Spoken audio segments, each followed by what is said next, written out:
किराए का घर। गांव के बीचों बीच एक पुराना 2 मंजिला घर था। यह घर रामदयाल ने बड़ी मेहनत से बनवाया था।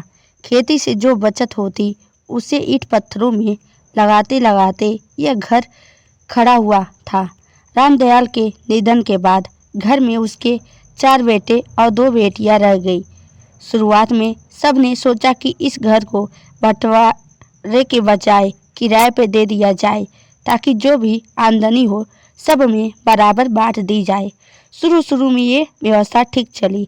हर महीने किराएदार से पैसे आते और चारों भाइयों में बराबर बंट जाते। लेकिन धीरे धीरे लालच सर चढ़ने लगा। बड़ा बेटा रामस्वरूप बोला, क्यों ना किराए में से मेरा हिस्सा ज़्यादा किया जाए, आखिर ये घर मैंने ही सुधरवाया था। दूसरा भाई तुरंत विरोध में बोला, तुमने सुधरवाया था तो अपने हिस्से के पैसे से सुधरवाया था, घर तो सबका है, बराबर हिस्सा मिलेगा। तीसरा भाई सुरेश, चौथा भाई रमेश भी अपनी अपनी दलीलें देने लगे।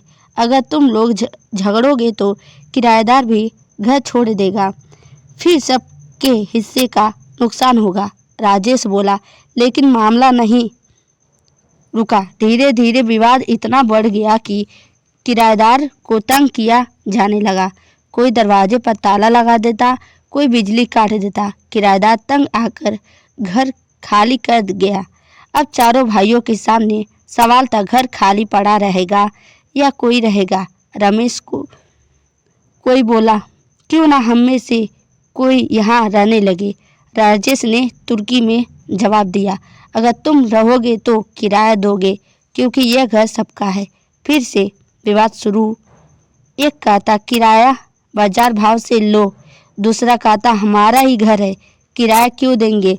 यह झगड़ा गांव की पंचायत तक पहुंचा। सरपंच ने सबको समझाया, बेटा मकान सिर्फ ईंट पत्थरों का नहीं होता, ये रिश्तों का प्रतीक होता है। किराया मिले न मिले लेकिन परिवार टूटना नहीं चाहिए। अगर तुम लोग बांट नहीं सकते तो घर को बेच दो और पैसा बांट लो, वरना किसी एक को रहने दो और बाकी सब सहमति से कर लो कि कितना किराया उचित है। लंबे बहस के बाद भाइयों ने तय किया कि घर को किराए पर ही देंगे, लेकिन इस बार एक लिखित समझौता करेंगे कि किराया कैसे बांटा जाएगा और मरम्मत का खर्चा कैसे निकलेगा। किराएदार फिर से रखा गया। इस बार घर का ताला नहीं टूटा, बिजली पानी नहीं रोका गया।